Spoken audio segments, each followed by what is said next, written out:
Bueno, ¿qué hace el director? Le preguntan al público, a la clase, y entonces muchas veces se define como en dos cosas: el que cuenta con la cámara, el que decide cómo se pone la cámara, y después dice el que dirige a los actores. El director hace fundamentalmente esas dos cosas.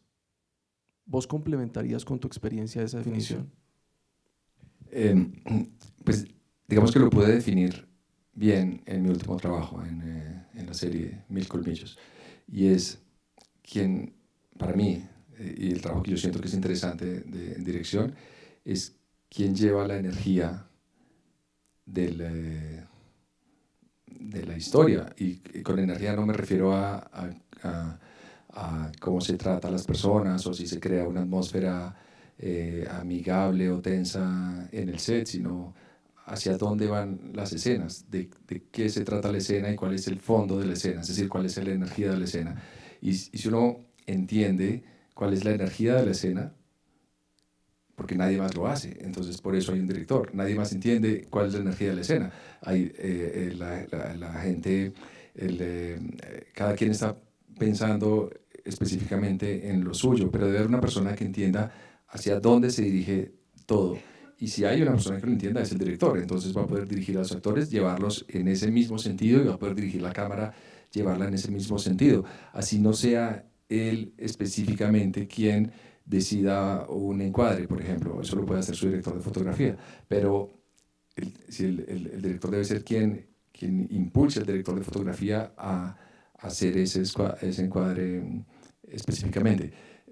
Para mí el trabajo en el set más importante es el trabajo con los actores, pero no descuido no es la palabra, digamos que no dejo de poner atención a ninguno de los aspectos que tienen que ver con la puesta en escena. Entonces, la cámara, los movimientos de cámara, el arte, la decoración, la luz, por supuesto, pero de nuevo, siempre guiándome por la energía de la escena. Mira que esa definición va dependiendo un poquito de la experiencia de cada director. Y ahorita, antes de que empezáramos a grabar, yo te hacía una pregunta relacionada con cómo vos llegaste a estudiar cine. Entonces vos, caleño, te vas a estudiar a Francia. Y me estabas contando algo de la experiencia de estudiar allá en Francia, que no fue con equipos, con mucha experiencia, sino que era como desde otro lado, por el tipo de profesores que recibiste. Y eso creo que delinea un poquito tu cine. Creo que sí, porque digamos que existen, digo yo, dos tipos de educación, debe haber muchos, pero más o menos dos. Uno son los estudios teóricos o académicos y el otro los prácticos. En Francia está la universidad, que en la universidad se siguen estudios académicos, y lo que buscan es buscar académicos en el cine, es decir, escritores de cine, críticos de cine, gente que analiza, que escribe para revistas de cine, es decir, que gente que piensa en el cine. Y por otro lado están las escuelas de cine, que son escuelas prácticas donde la gente hace cine, digamos, aprende a usar las herramientas. La manufactura. Eso es. Yo estudié en la universidad, es decir, en la teoría, estudié la teoría del cine. Entonces, mis profesores eran escritores, críticos de Cahiers du Cinéma, de Positif, de las revistas más importantes de crítica, pues, del mundo, creo. Y aprendí cine analizando cine, viendo películas, analizando secuencias, escribiendo sobre secuencias, y la mayor parte del tiempo pensando, sencillamente, pensando, muy frustrado porque no podía. No tenía clases prácticas, entonces yo era en mi cuarto de la residencia universitaria mirando el techo, pensando en el tipo, en lo que quería hacer y cómo quería filmar. Yo, cuando regresé a Colombia, me conecté muy rápidamente con una productora de comerciales, de manera que cuando pisé un set fue como director, y yo nunca había pisado un set antes, es decir, yo no fui asistente de dirección ni había sido asistente de nada. ¿Te montaron de director de una vez? Me monté yo solo, nadie me montó. Yo mismo hice una propuesta, yo mismo fui, se la presenté a un cliente y estaba tan seguro de lo que proponía que lo convencí. Era evidente que yo sabía hacer eso, y sin embargo no lo sabía hacer. ¿Y no tenías ni idea de las ópticas ni de lo que había ahí?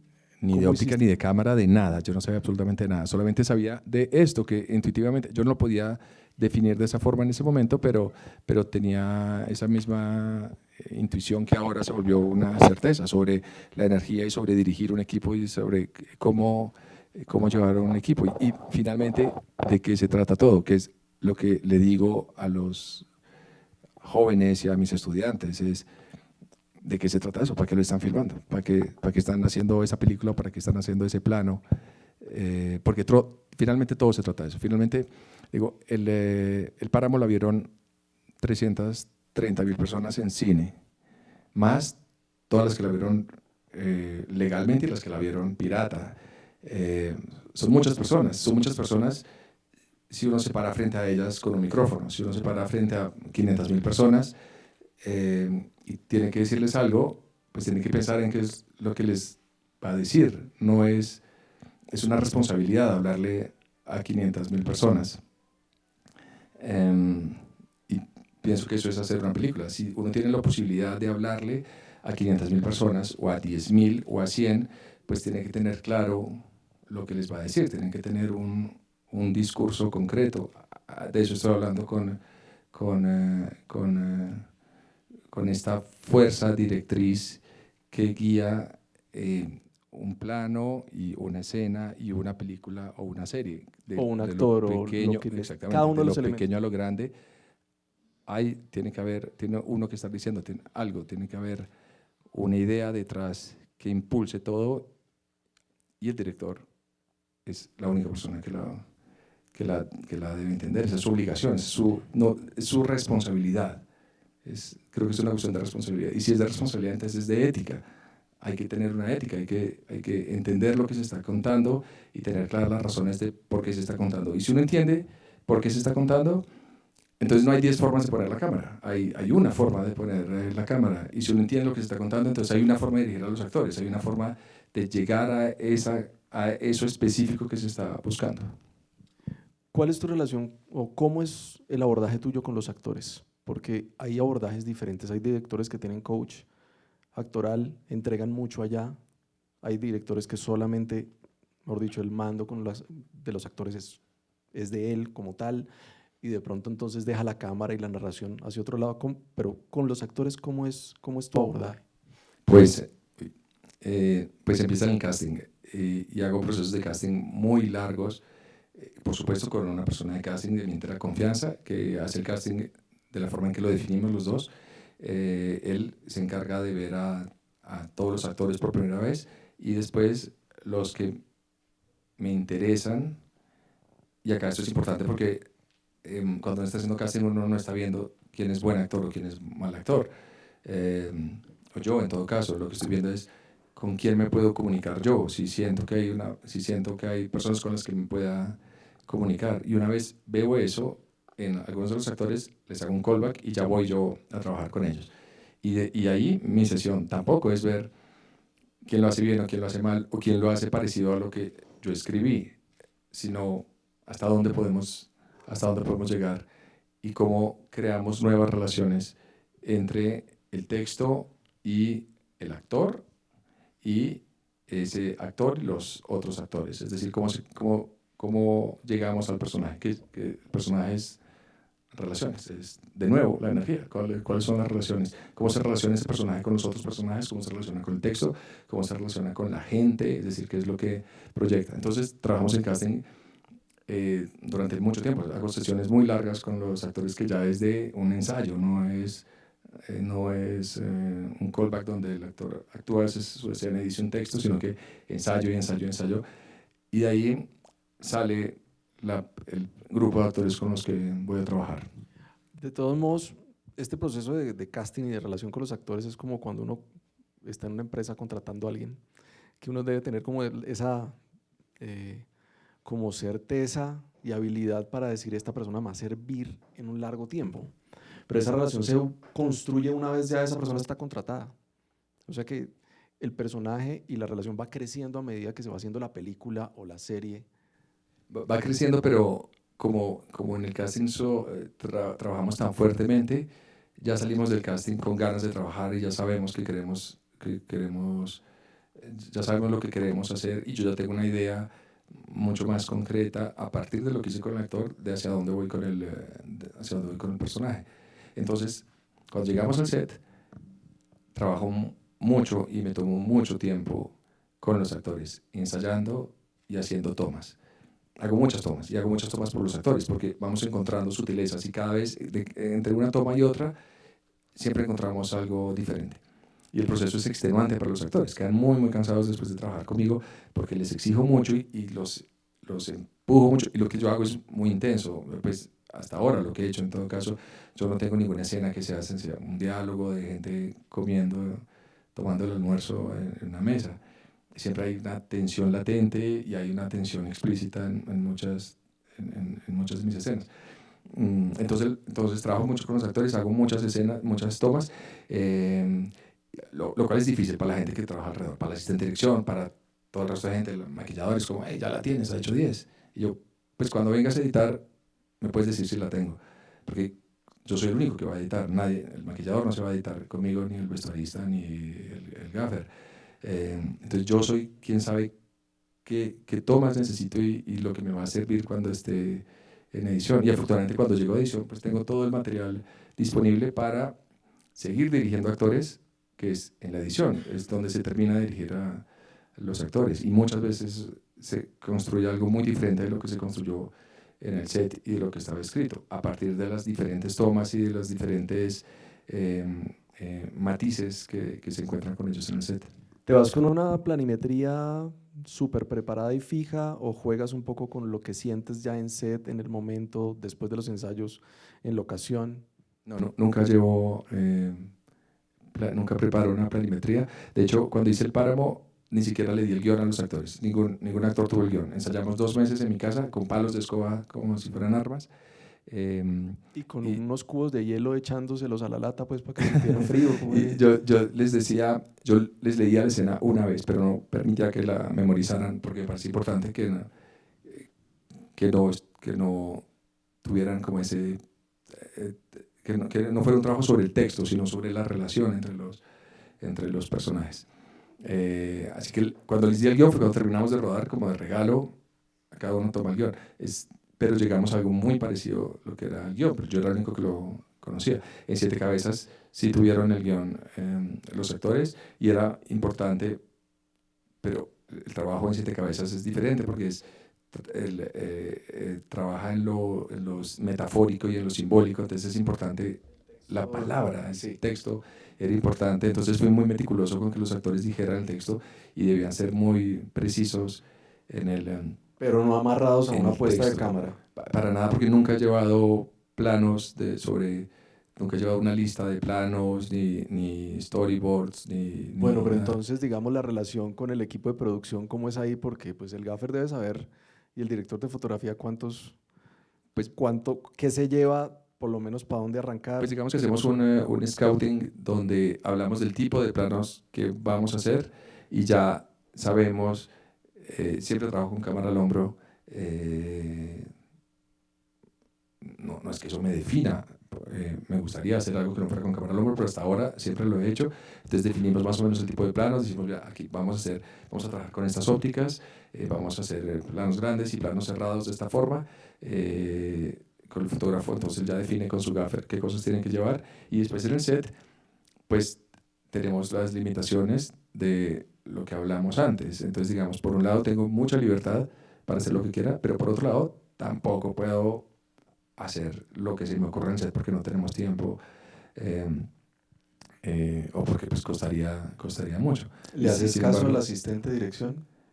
Le hago mucho caso al asistente de dirección, pero pues el asistente de dirección sufre mucho conmigo porque me gusta hacer tomas y porque estoy improvisando, todo el tiempo estoy improvisando, pero estoy improvisando buscando algo concreto. Yo no filmo como, pongamos la cámara acá, ahora hagamos este, sino y ahora volvamos a hacer otra vez. Sí, no, voy como buscando algo concreto, pero nadie sabe qué es lo que estoy buscando, pero eso le suele pasar a los directores y es un oficio muy solitario ser director, porque toda la gente está mirando el reloj y todo el mundo está pendiente del refrigerio o de hacer su trabajo y de seguir a la siguiente locación o de terminar el día, y el director está pensando en el material que necesita para edición.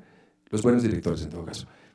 Entonces uno está muy solo, con el asistente de dirección, que es el escudero, muchas veces el fotógrafo, pero por lo menos el asistente de dirección es su escudero, y el productor, cuando lo entiende bien a uno, como ha sido mi caso, afortunadamente.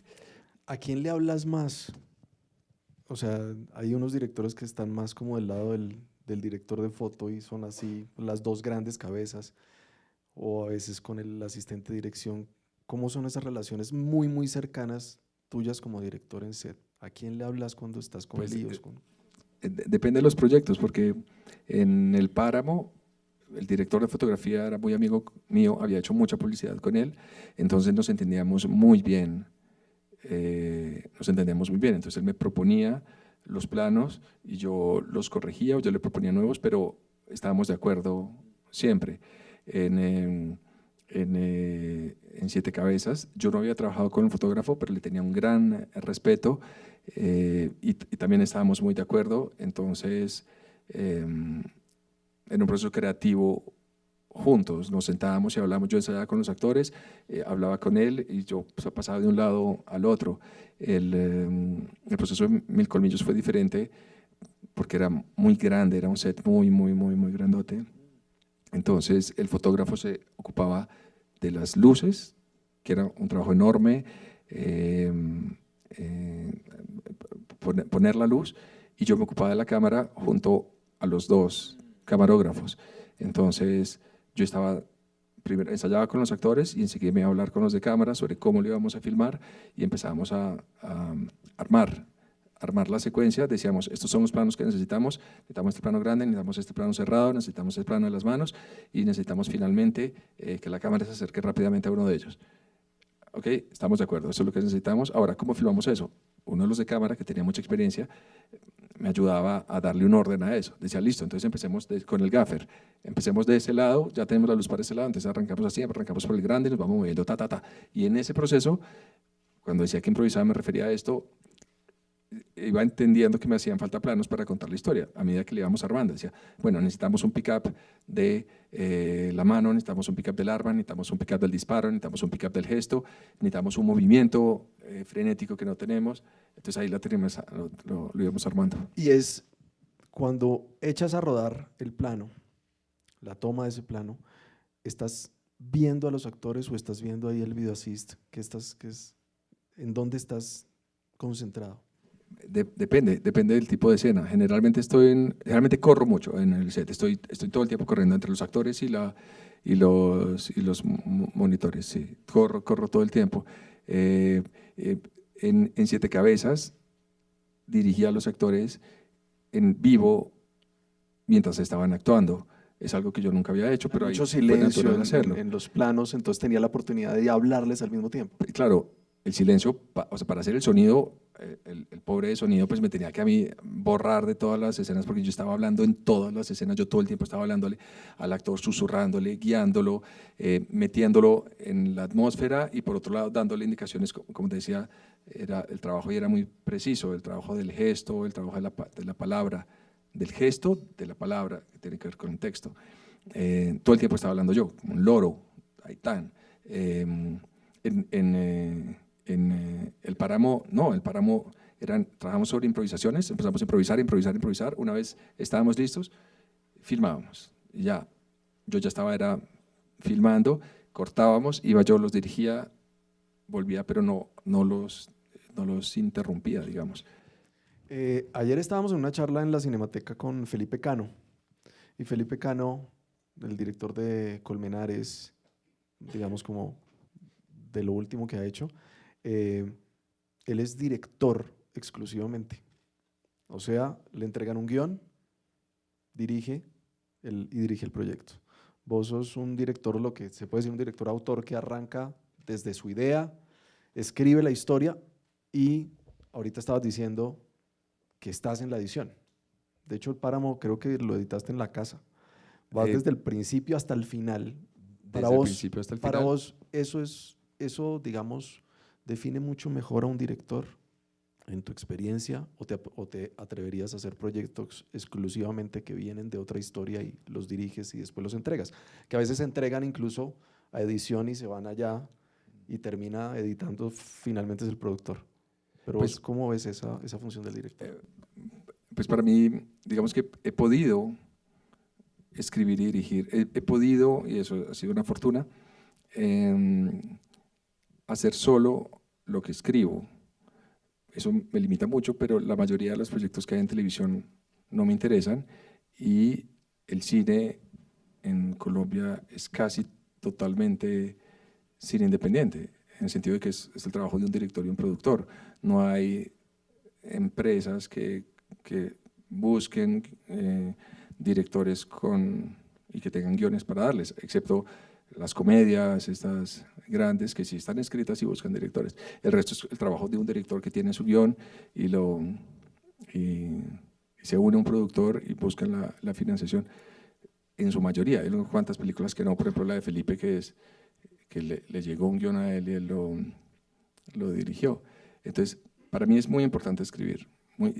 Disfruto mucho, no me gusta escribir, tampoco me gusta filmar, tampoco, me gusta editar, es el único lugar donde me siento como en paz. Pero el proceso de escritura me parece que es doloroso y el proceso de filmación es aún más doloroso. Pero soy afortunado de poder filmar solamente lo que escribo y haberlo hecho hasta ahora, es decir, no haber tenido que hacer proyectos de televisión que no me interesan porque soy muy estricto pues con lo que me gusta y con lo que no me gusta, y la gran mayoría de las cosas no me gustan, pero hay algo que yo siento que es importante para la gente que se está metiendo en esto, es que, pues que tiene que ver con eso que dije ahora, es que nadie los va a llamar para que filmen una película, hay que generar proyectos, y generar proyectos es escribirlos, o unirse a un escritor, o unirse a un dramaturgo, o unirse a alguien que lo haga si no saben escribir, pero no hay proyectos disponibles para la gente. Lo que hay es gente dispuesta a meterse en proyectos, pero deben ser generados por los creadores. por los directores. Y yo le digo lo mismo a los actores. Es muy difícil que alguien llame a un actor. Hay muchos actores y muy poco trabajo en teatro, en cine y en televisión. Entonces, ¿cuál es la mejor forma de trabajar? Pues generar proyectos. Y si generan proyectos, es decir, escribirlos, generarlos, obras de teatro, películas o series, pues puede que encuentren la forma de financiarlo. ¿Cómo llegas al género? Porque sí hay como una influencia de género fuerte en tu filmografía. Sí. Es que yo empecé, a mí lo que me llevó al cine, yo empecé viendo Karate Kid, es como, y las películas de ninjas de los finales de los 80, finales como de los 80. Y yo cuando me gustó el cine fue por esas películas. Y en paralelo mi papá me llevaba a ver las películas de Bergman, entonces las películas también me gustaban mucho, pero digamos que yo no nací de la cinefilia y no vengo de la cinefilia. Fui cinéfilo y en Francia, por supuesto, y he visto mucho cine, pero digamos que mi primer contacto con el cine fue el cine de género. La primera película que yo fui a ver solo fue Aracnofobia. Y le tengo mucho cariño a esa película por eso. Entonces me siento muy cómodo con el cine de género. No me siento un director interesado exclusivamente por el cine de género. Yo escribí una película que es de lo que he escrito, es lo que más me gusta, y es lo más personal y no es de género, es un drama romántico. Pero me siento muy cómodo con el cine de género. Siento que tengo muchas herramientas, me parece que es fácil y lo disfruto, y disfruto la exploración del miedo y de la violencia, pero no de la violencia, sino de las consecuencias de la violencia. Entonces está el Páramo y está Siete Cabezas y están ubicadas ahí. Hay como estos elementos de terror y hay una atmósfera. Y ahorita te preguntaba un poco coloquial, porque yo cuando salí de Siete Cabezas, además de pensar muchas cosas, pensé qué frío tan hijo de madre. O sea, sentía mucho frío en tu filmografía. ¿Sí? ¿Por qué? Respóndeme eso. Porque porque me gustan las atmósferas que presionan a los personajes, es decir, me interesa, finalmente lo que hago o lo que intento hacer es hablar de personajes y personajes llevados al extremo y buscar dentro de ellos y siempre termina saliendo algo bien oscuro. Entonces, esa ha sido la exploración. Por eso dije ahora que me interesaba no la violencia, sino las consecuencias de la violencia. A mí no me interesa el cine de género de diversión. Me parece importante la diversión dentro del cine. Eso me parece que es importante. Sí, pero entretenerse con el cine. eso me parece que es importante, que la gente se entretenga y que haya una reacción emocional. Es decir, que la gente disfrute la película y que cuando haya una escena de miedo, tenga miedo. Pero no me interesa que solo sea eso. Me interesa es buscar dentro de los humanos y de la sociedad. Y El Páramo es una película que habla sobre la guerra y habla sobre Colombia y el miedo como generador de violencia. Y La búsqueda en siete cabezas ya no es sobre, ya no es sobre Colombia, sino sobre el cuerpo y el dolor y el cuerpo como el cuerpo que produce dolores. Es una búsqueda más personal. Y La atmósfera llegar ayuda a eso. exactamente, para llegar a eso, entonces trabajo con una atmósfera, me parece importante. De hecho, parto muchas veces de la atmósfera, no parto de la historia, sino que parto de una idea. Entonces, en Siete Cabezas era importante el dolor del cuerpo, y eso me llevaba al aislamiento. Entonces, tenía que ser alguien que estuviera aislado, alguien que se hubiera alejado de la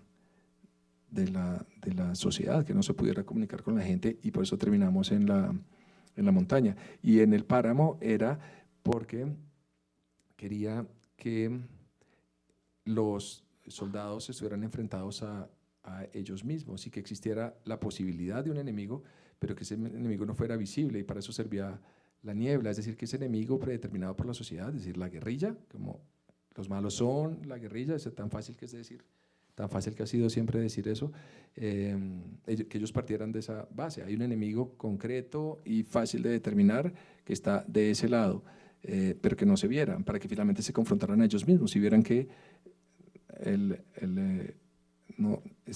enemigo no estaba afuera, sino que venía adentro, de adentro. Sí, películas de terror, pero yo creo que lo has dicho en otras entrevistas y es como películas de miedo o sobre el miedo. Sí, Eso es lo que más me interesa, sí, como trabajar sobre el miedo. Y bueno, Mil Colmillos es una serie de acción, tiene mucha acción, tiene muchos elementos de terror y de suspenso, pero también es una búsqueda personal, porque yo la creé junto a Guillermo Escalona y la escribimos los dos, y después yo la dirigí, yo dirigí 6 episodios y Pablo González dirigió 2. Es decir, que es un proyecto personal que le vendimos a HBO y que HBO financió, y que gracias a ellos tuvimos unos recursos enormes para hacerlo, y fueron de gran ayuda, y fue una colaboración muy enriquecedora, pero fue un proyecto generado por mis intereses y mis angustias. La manera como se afronta, obviamente la respuesta es sí, es diferente. La manera como se afronta la dirección para un largo y para una serie es diferente, pero ¿cuál tú podrías como listar, o si podrías hacerlo como el listado de cosas que realmente empiezan a diferenciarse desde el rol de dirección, cuando igual estás haciendo cine, pero estás haciendo un cine partido por episodios, y acá en el largo pues estás haciendo una sola obra, pero ¿cuál es como la postura con la que se tiene que abordar desde la dirección ese reto de dirigir una serie? Pues es que mi experiencia fue muy particular, porque los directores no escriben las series, es muy inusual que pase eso, y acá en Colombia no estoy seguro de que eso haya pasado, que sea la misma persona quien escribe y dirige y después sigue llevando todo el proyecto hasta el final. Es muy inusual. Los directores son contratados para que dirijan, es decir, ellos están en la preproducción, Y a dirigen veces sus son varios episodios directores en y la los misma entregan. serie. Van, controlan la edición, pero digamos que no están durante todo el proceso, sino que se embarcan en otros proyectos. Entonces, mi experiencia en Mil Colmillos ha sido más parecida a la de un largometraje, solo que mucho más grande, porque las dimensiones son enormes. Es el tiempo, la cantidad de gente involucrada, la cantidad de plata, de gente involucrada y de tiempo es mucho más grande que una película. Pero he hecho lo mismo, es decir, me lo inventé, lo escribí, lo dirigí, lo postproduje y voy a seguir trabajando en eso hasta que esté al aire. Cada episodio tiene sus propios actos, sus propios ritmos, sus propios picos narrativos, y ahí tienes que estar como muy claro con eso, me imagino. Sí, así la escribimos. Escribimos, pues toda la serie tiene una estructura en 3 actos y cada episodio tiene una estructura en 4 actos. Y, y los episodios son equivalentes en ese sentido, en que funcionan, digamos, de la misma forma. Lo que es muy interesante es que la serie se va volviendo cada vez más frenética, va subiendo el ritmo y el frenesí, la angustia que produce al verla, a medida que se van sumando elementos y que se va haciendo más rápida. Pero entonces hay un reto de dirección y es como tener en la cabeza el arco del personaje en el episodio, pero al mismo tiempo tener el arco del personaje en todo el paquete. Pero ese era el trabajo de la escritura. Afortunadamente teníamos buenos guiones, es decir, pasamos mucho tiempo escribiendo y tuvimos también esa fortuna porque en muchas series no tienen tanto tiempo para escribir y en muchas series arrancan a filmar sin los guiones terminados, entonces de manera que cuando están filmando los escritores están terminando los guiones y los directores están como, mándame guiones para poder preproducir.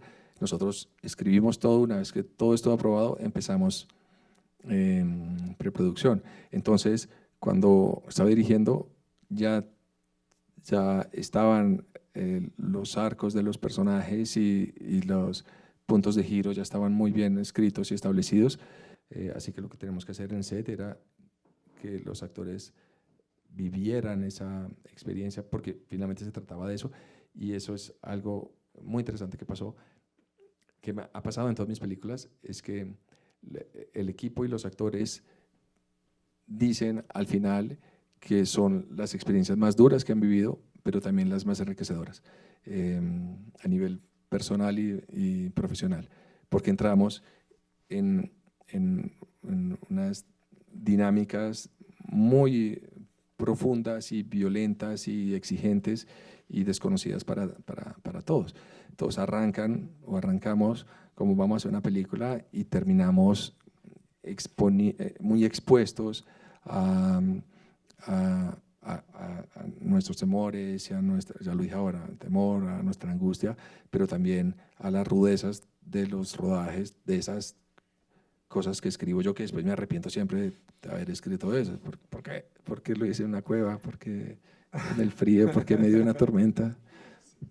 Está el tema, claro, el rodaje es un ejercicio físico, emocional y de alguna manera, no, de muchas maneras, todo el crew está al ritmo del director. El director empieza a transmitir esa energía de alguna manera, que es una energía diferente a la que estabas hablando de la energía de la escena. Y eso se empieza a transmitir. Aquí no sé si es una pregunta boba, pero vos antes de rodaje, ¿qué haces? O sea, ¿Como ¿cómo te de preparas? ritual o a qué te Sí. refieres? O sea, hoy es día de rodaje, hay una escena dura. Y hoy es un día heavy. ¿Qué haces? No, es que yo soy obsesivo. ¿Dormís poco antes de entre No 10 y 10? no duermo nada y yo salgo de rodar y he tenido edición en el set, no en el set sino en el hotel, tanto en el Páramo como en Mil Colmillos, y yo termino de rodar y me voy a editar con mi editor, entonces termino durmiendo 3 horas y las 3 horas no duermo y después me voy a reunión con mi productor, entonces estoy totalmente metido en el universo. Por eso digo que eso es puro dolor y sufrimiento.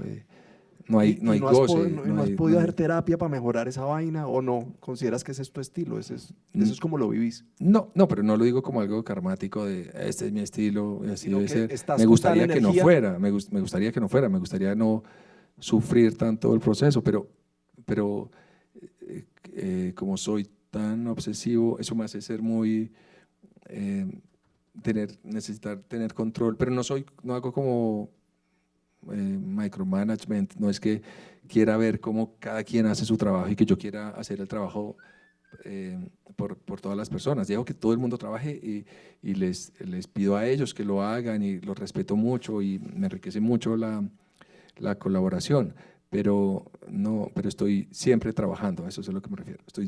Estoy todo el tiempo trabajando. Pero ahí voy soltando, poco a poco voy soltando. Sí, ha mejorado la cosa. Yo creo que sí, yo creo que sí. Y creo que Mil Colmillos es como un punto de giro porque para la segunda temporada que esperamos empezar pronto a escribir, no quiero dirigir tantos episodios y quiero tener un equipo más grande de guionistas y eso ya empezó a pasar. Ya no quiero ser yo el que escribe cada palabra de los guiones. Quiero estar con un equipo de guionistas que me gusta cómo trabajan, a quienes respete yo y que me aporten, a quienes yo les aporte y que hagamos un buen equipo. Y lo mismo quiero en dirección, poder tener mucho control en menos cantidad de trabajo. Tuvimos la oportunidad de entrevistar a Pablo González, el director de Los Fierros, que dirige 2 episodios de Mil Colmillos. Y yo le preguntaba cómo es eso o sea, cómo se unifican el criterio, la línea, si hay alguien que dirige 6 episodios y otro, pues solo 2. ¿Qué tanta libertad le diste? ¿Estuviste con él en set? ¿Cómo fue? Pues él fue un gran aporte. Entonces, no se trata de libertad como de, mira, puedes llegar hasta acá y esta parte la haces, sino que cuando empecé a trabajar con él, él le aportó mucho a la serie y él me ayudó en algo fundamental, es que yo había escrito y yo todavía tenía mentalidad, mejor dicho, cuando empezamos la pre, yo todavía estaba puliendo cosas de los guiones, entonces yo no había podido hacer como el cambio de escritor a director.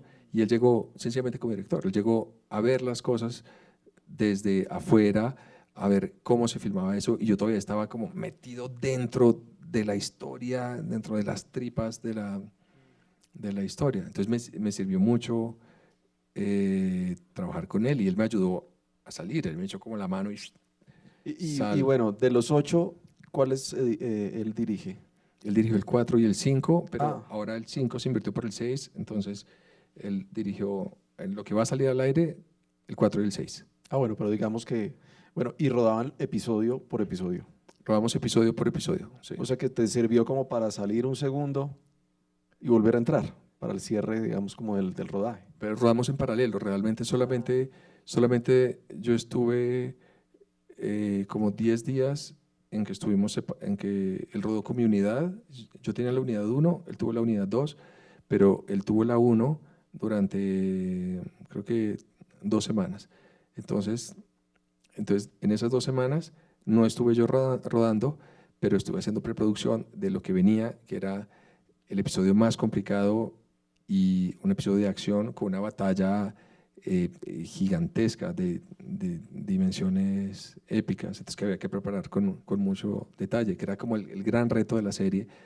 La serie tenía muchísimos retos, cada episodio, cada día de rodaje nosotros teníamos 2 incendios, 3 balaceras, 2 persecuciones, helicópteros, muy grande. Nunca teníamos un día como de interior, sala, no, eso no existía, pero había unos que eran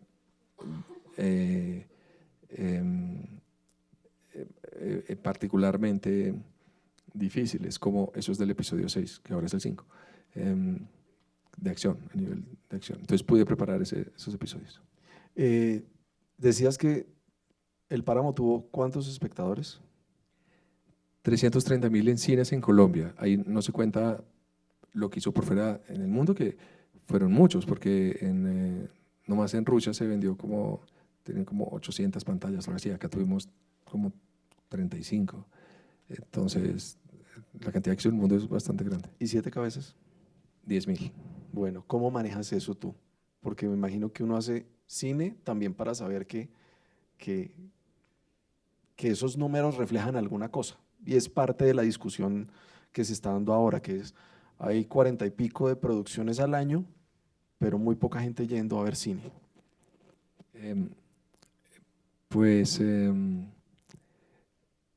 pues es que cuando arrancas a las películas siempre arranco diciendo, voy a hacer una cosa que no le guste a nadie y que sea súper rayadora y que la gente se vomite y que moleste. Y esa es mi intención mientras estoy trabajando. Siempre es como meter el dedo en la llaga y le digo a la gente que está trabajando como, oye, tienes que ser más duro, más molesto al diseñador de sonido, por ejemplo, o al músico.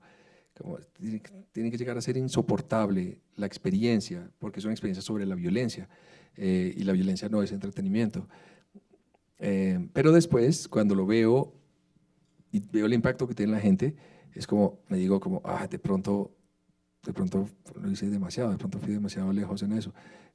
Lo que han hecho las dos películas es que hay, digamos que con El Páramo hay más o menos un consenso de que la película es buena, la mayoría de la gente le gusta, en Siete Cabezas, más o menos, más gente la odia que la que le gusta. Digamos que hay cierto equilibrio, pero son más los que no les gusta.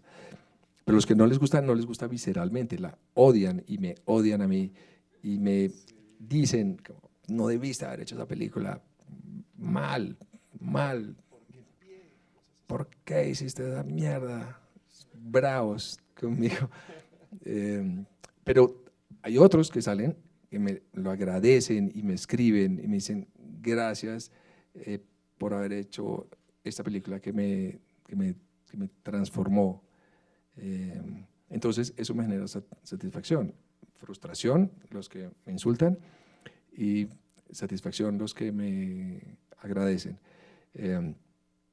Y ahí encuentro el equilibrio, no en el consenso de hacer algo que sea popular y a todo el mundo le guste y traiga muchos espectadores, sino mover un poco las cosas, sacudir un poco al espectador. Y a mí me gustan las películas que me sacuden y me gustan las películas de las que yo no puedo opinar tan fácilmente. Son las películas sobre las que yo no puedo decir tan fácilmente si me gustó o no me gustó, pero que si me siento, ya lo dije, sacudido o movido o incómodo o cuestionado.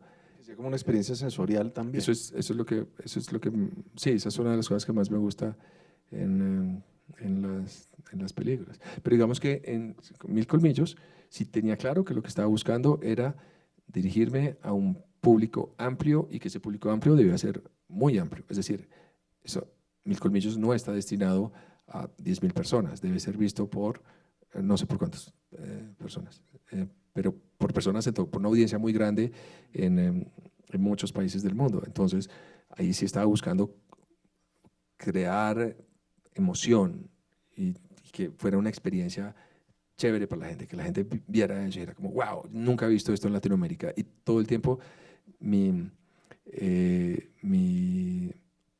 guía, digamos, era, esto no se ha hecho en Latinoamérica.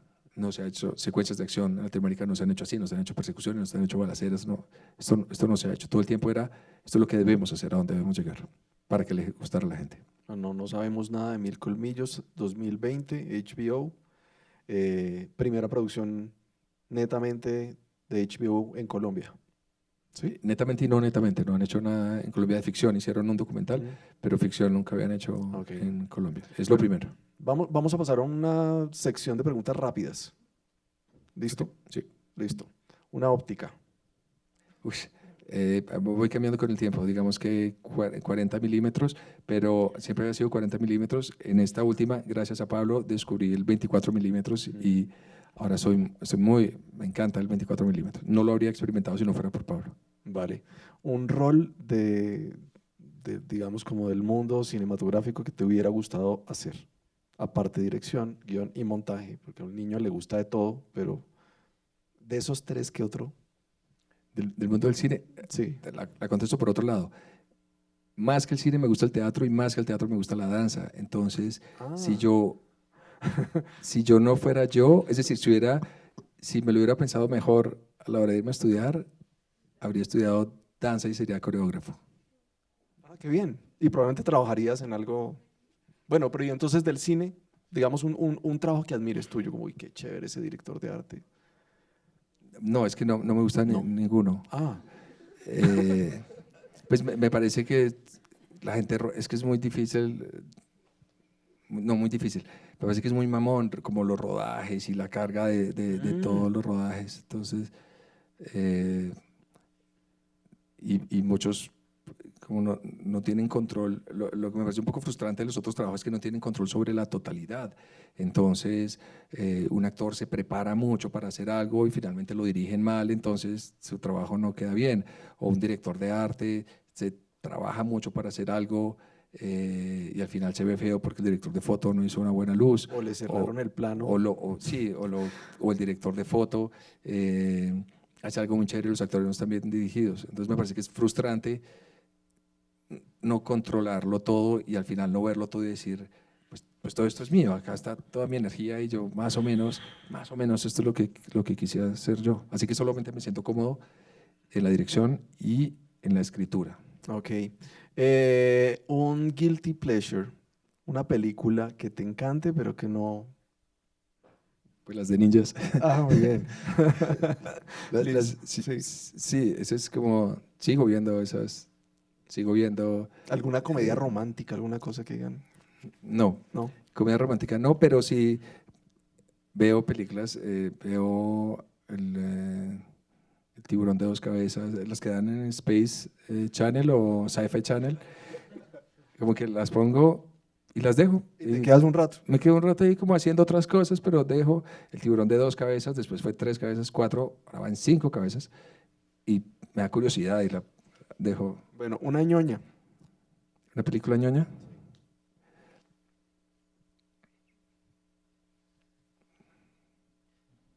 Ñoñas que como las de adolescentes de... No, no, no, no, no. Algo como, oh, muy cinéfilo, muy, oh, muy, digamos, como muy elevado, Es que me gusta, culto. me gustan mis directores, los directores con los que yo me formé, que realmente fueron importantes para mí, fueron Bergman.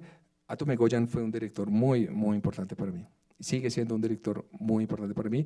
Yo me atrevería a decir que en mi formación, al contrario de la gran mayoría de los cineastas colombianos, que siempre citan como a Tarkovsky, como a los cineastas, para mí, Atom Egoyan fue decisivo en la forma de contar las historias y en lo que le interesaba. Y lo que le interesaba a Tome Goyan era el trauma, el partir del trauma y cómo el trauma fragmenta las vidas y parte de los fragmentos y a lo largo de la película se van uniendo esos fragmentos, se va tomando forma y se llega al trauma original. Eso fue muy importante para mí. Entonces, Atome Goyan, Kurosawa también fue alguien muy, muy, muy importante a mí durante mi formación. Y ahora me gustan los cineastas, pues esos cineastas son los que sigo viendo.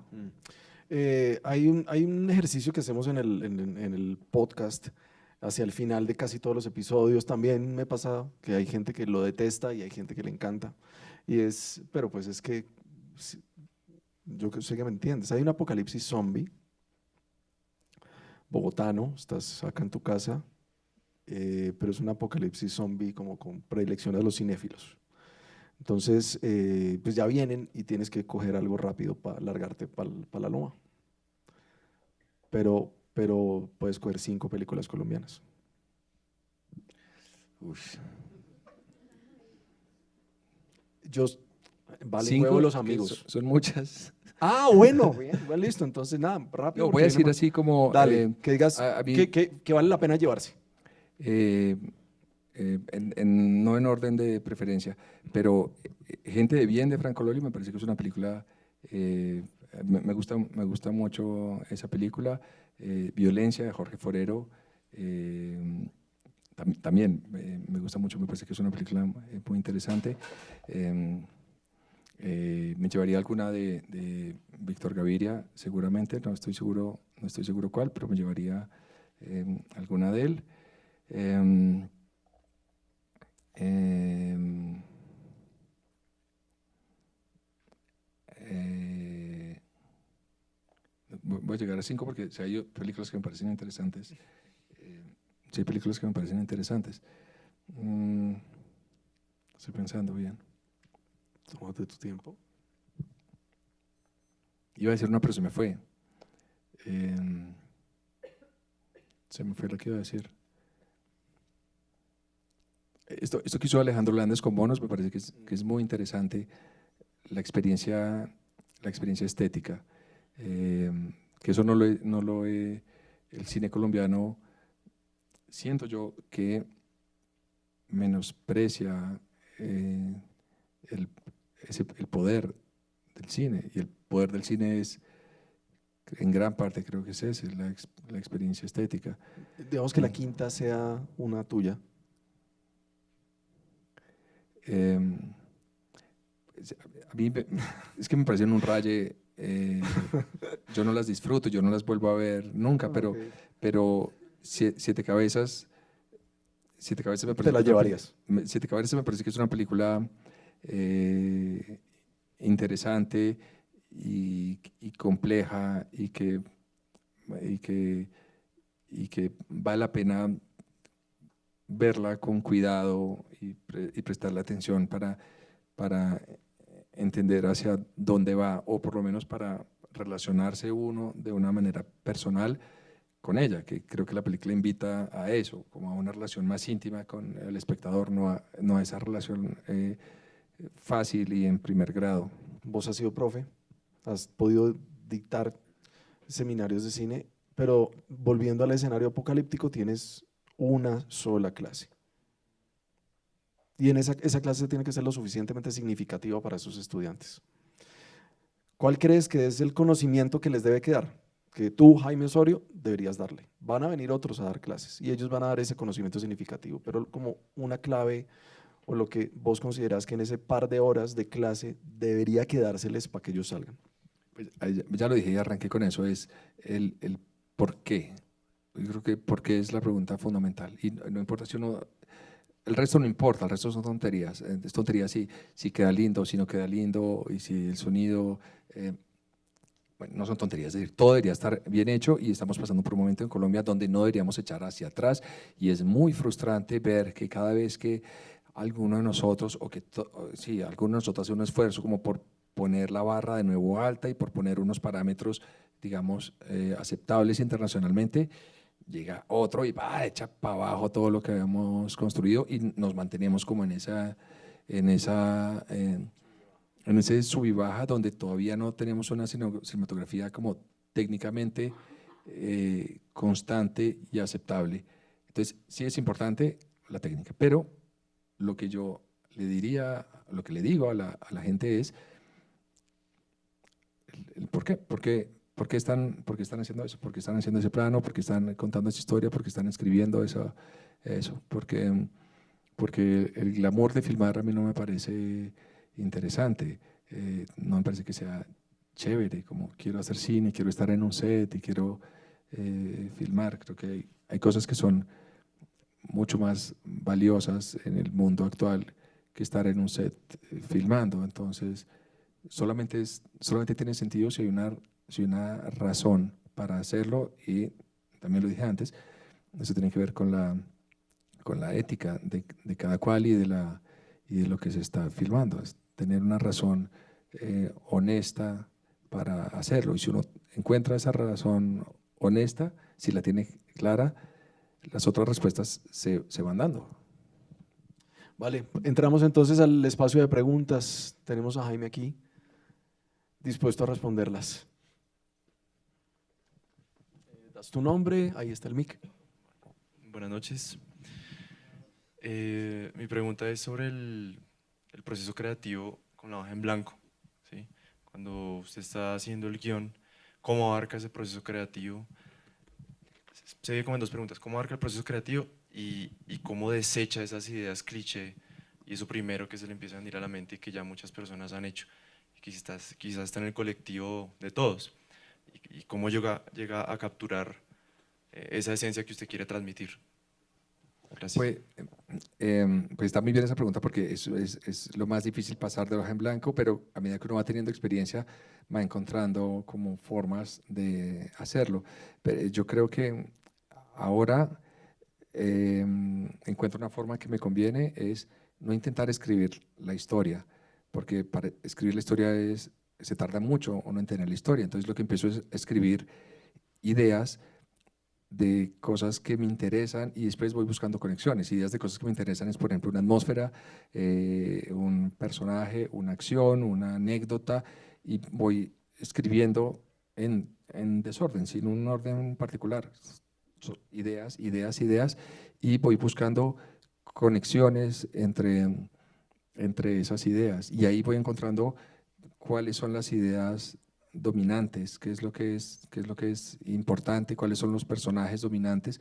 Si uno se para frente a una hoja, yo cuando hacía publicidad decía, quería escribir una película, quería hacer cine, pero no sabía qué película, no sabía qué. Entonces me encontraba en ese lugar, como parado frente al computador. Bueno, ¿ahora qué escribo? Ahora no llego a ese lugar, ahora llego con alguna pequeña idea que me llevó a sentarme en el computador. Es decir, no llegó Un detonante. Exactamente, sí, ya hay una intención cuando llego frente al computador.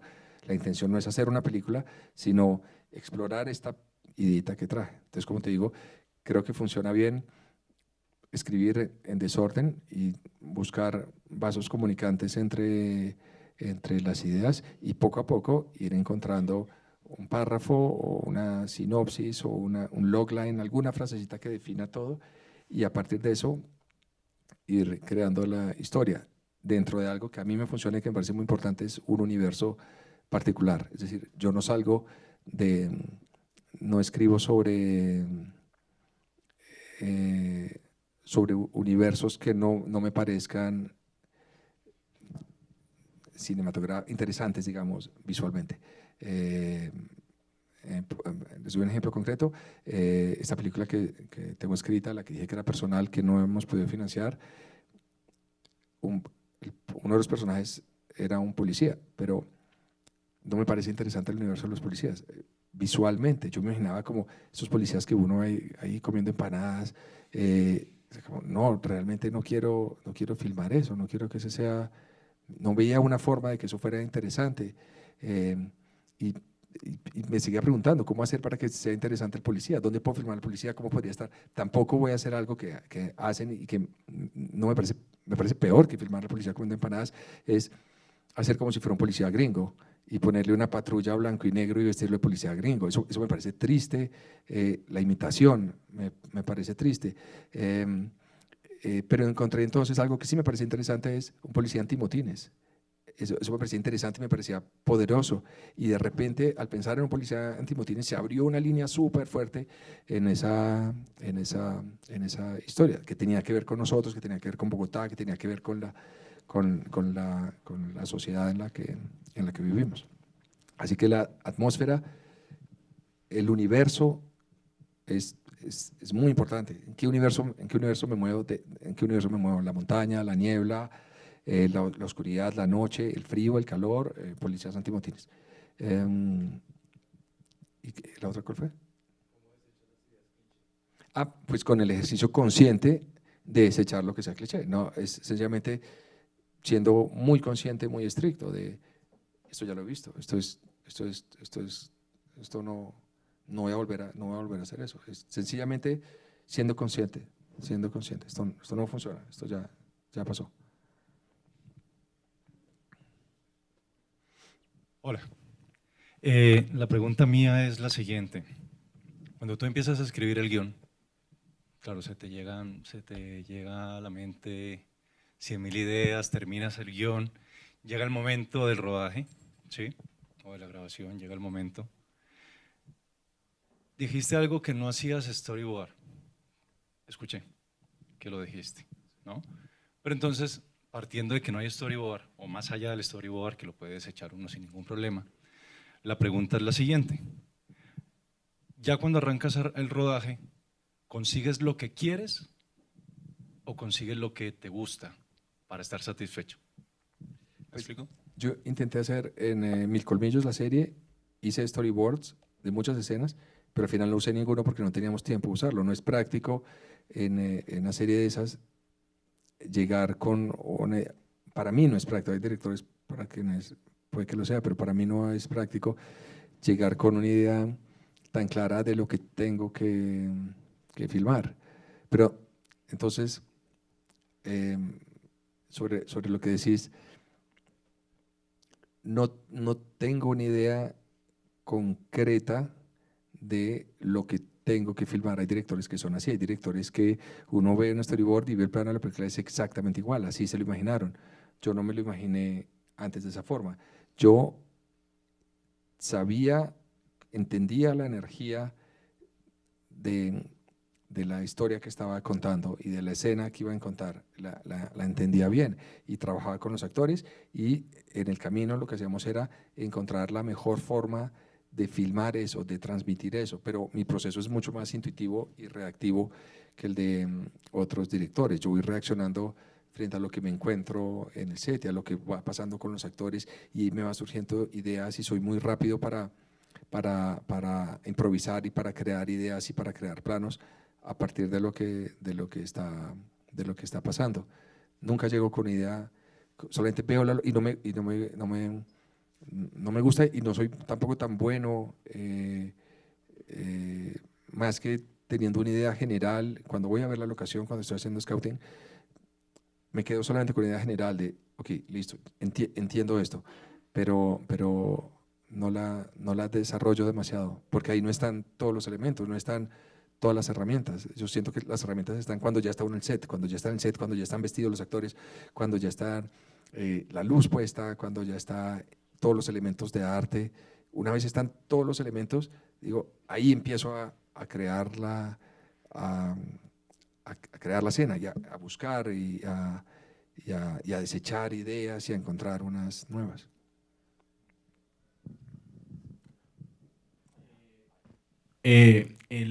Ahora que estaba hablando de la imitación, me genera una pregunta, porque creo que son los grandes problemas cuando se intenta hacer películas de género aquí en Colombia, ¿no? Esos elementos que se imitan. Entonces, particularmente con El Páramo, quería preguntarte, ¿cómo hiciste para que una película de terror hecha en Colombia no se viera inverosímil? ¿Cómo fue ese proceso? Es que, porque la búsqueda, mejor dicho, las películas de terror inverosímiles deberían ser las gringas, no las nuestras. Colombia vive en el terror, entonces lo que tenemos que hacer es ver hacia adentro. Colombia puede ser el país más miedoso del mundo, es decir, los colombianos viven en el terror desde que son pequeños, pero nadie lo explora, y muchas de las personas que lo exploran lo hacen imitando los códigos que se inventaron los gringos, de la nada, y eso me parece una lástima, y eso lo he dicho muchas veces. Digo, acá deberíamos hacer cine de terror, deberíamos ser los mejores en cine de terror, deberíamos ser los mejores explorando los miedos y contando cómo se vive el horror, porque lo hemos vivido durante muchos años. Entonces lo extraño no es que haya una película de terror en Colombia, sino que no haya más. ¿Te respondí con eso? Hola Jaime, soy Andrés Gómez. Hace un rato mencionabas, digamos, que la dinámica de creación y producción de películas en Colombia parte de las ideas que van proponiendo los directores y los productores. ¿Cómo ha sido la diferencia ahora de trabajar con HBO, digamos, que tiene unos estándares diferentes, que tiene unos procedimientos particulares, digamos? ¿Cómo has sentido esa diferencia? ¿Cuál ha sido tu aprendizaje particular en esta experiencia de trabajar, digamos, con una marca tan importante en el mundo como HBO? Pues ahora trabajo para un cliente, eso no lo había hecho antes, pero sí lo había hecho en publicidad. Es decir, yo sé lo que es trabajar. Yo por la publicidad sé lo que es trabajar y tener que presentar a un cliente y tener que hacer ajustes y ajustar si a él le gusta, y saber que finalmente el producto no es mío, sino que es suyo. Solo que en mi proceso aprendí a hacer lo que los dos queremos, no lo que quiero yo a toda costa, como lo hacía muchas veces en publicidad, sino encontrar una forma que nos convenga a los dos y que beneficie a la historia que estoy contando. Entonces, pues la gran diferencia es que hay un cliente de por medio, pero de todas maneras en cine también hay personas que ven las películas, están los programadores de los festivales, uno siempre le muestra las películas a los programadores de los festivales y ellos tienen una opinión sobre la película y muchas veces su opinión hace que uno reedite la película para complacerlos, sencillamente para complacerlos. Y a veces no son los programadores de los festivales, sino los agentes de ventas, y los agentes de ventas dan su opinión sobre la película, o los coproductores de otros países. Y entonces, una película no es un trabajo exclusivo del director. Hay muchas personas que opinan y que tienen todo el derecho a opinar y que es una gran ayuda a su opinión. Cuando hice El Páramo no entendía eso y peleaba mucho con mi productor y estaba siempre a la defensiva. Ahora encuentro que es muy enriquecedor el diálogo y lo que tienen que decirme sobre lo que yo hago, sobre lo positivo y sobre todo sobre lo negativo. Y eso, al entender eso es que se crea la industria, en hacer cosas que no son para uno, que no son independientes, sino que tienen que ser consideradas en una lógica de mercado, y la lógica de mercado es que tienen que traer una cantidad de espectadores grande, esas personas tienen que sentirse satisfechas y la tienen que recomendar después o descargarlas en su casa, verlas en su casa. Para que eso pase, pues hay que seguir esta cadena de entenderse con otras personas, entenderse con ejecutivos, que les guste a ellos lo que uno está haciendo, proponerles ideas que vayan en el sentido de lo que ellos quieren y no por eso perder la autoría de lo que uno está haciendo, no por eso dejar de hacer cosas originales y en las que uno se exprese personalmente. Hola, soy Andrés. Me gustaría saber qué libros ha leído referentes al cine y qué ha servido en su carrera como director. También me gustaría saber qué programas utiliza cuando editas y cuánto te demoras en editar una película o la última película que editaste. ¿Cuánto puede demorar editar esa película? ¿Y qué programas utilizas? Respondo al revés. Yo no soy editor, es decir, yo no estoy operando la máquina, estoy pendiente hasta del último corte y apruebo el más mínimo corte, entonces estoy sentado con el editor todo el tiempo, pero yo no me pongo crédito de editor porque la edición la hacen los editores con los que trabajo. Pero como digo, estoy hasta el último corte aprobando o discutiendo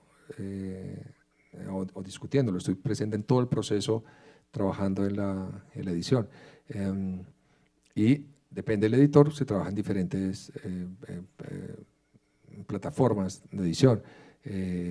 Las películas que son mucho más como cerradas, las hemos editado en Final Cut, pero la serie que necesita de varias islas de edición, trabajando al mismo tiempo, compartiendo material y que una puede abrir un episodio y la otra haga un corte de ese, se trabajaron en Avid, que es una plataforma más que está concebida más para hacer trabajo pesado sobre varios episodios. Eso. Los libros, eso es.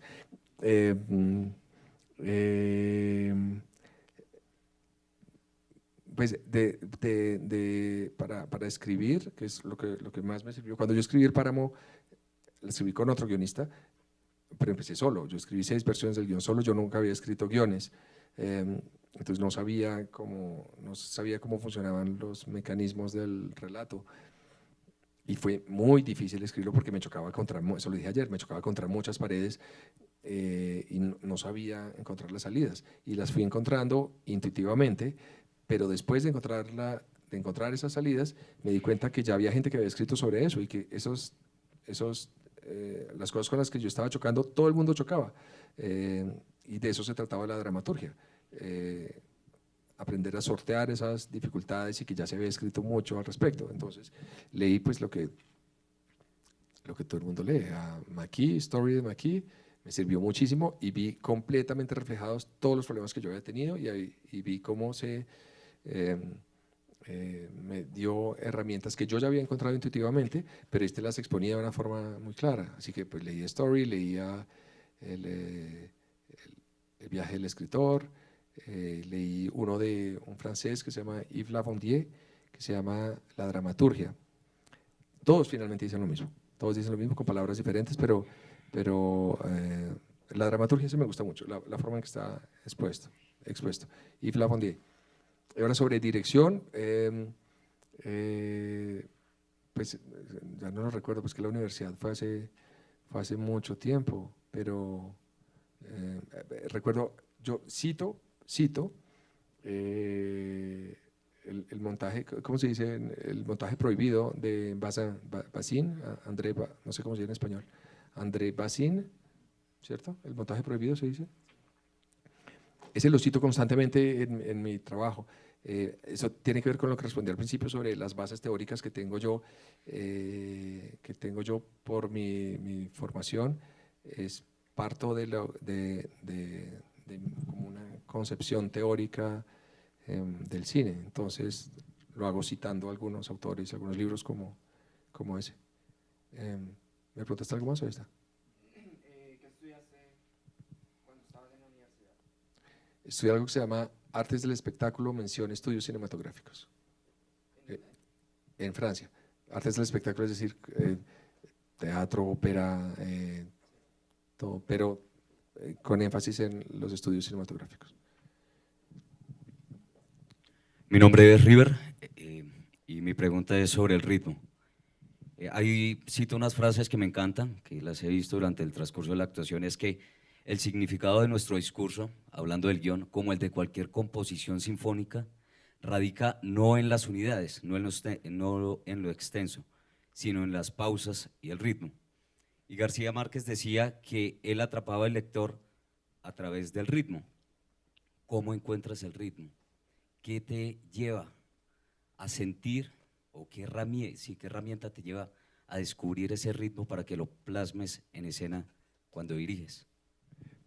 De nuevo la energía, la energía tiene que ver mucho con el ritmo, pero yo no podría teorizar sobre eso porque es algo intuitivo. Una parte se encuentra en el set sobre, por ejemplo, la tensión, dos actores que están hablando, cómo es la tensión entre ellos, entonces qué tan rápido se responden o qué tanto se guardan el silencio, qué tan tenso es el silencio, eso significa qué tanto silencio hay o qué tanta palabra hay, cuánto se tardan en reaccionar, si son rápidos o lentos. Uno tiene una respuesta en el set, pero la edición da otra respuesta. Puede que eso que encontró en el set y que en el set le parecía que funcionaba, en edición no funcione para nada, ya viendo la globalidad, digamos, de la escena. Y en edición uno tiene el derecho y la obligación de alterar esos ritmos según lo que convenga a lo que está contando en ese momento, que es diferente a lo que estaba contando en el set. Entonces se altera el ritmo a partir de una nueva intención, la intención que surge de la edición, de lo que sea más conveniente en la edición. Vamos con 2 preguntas más. Buenas noches, mi nombre es Sergio Esteban Vanegas Patiño y quiero hacerle una sola pregunta. Básicamente, una profesora nos explicaba que siempre que nosotros producimos algo va a estar marcado por nuestras vivencias. En las producciones que has hecho, ¿sientes que dejas tu huella o alguna cosa que te haya pasado o algo por el estilo?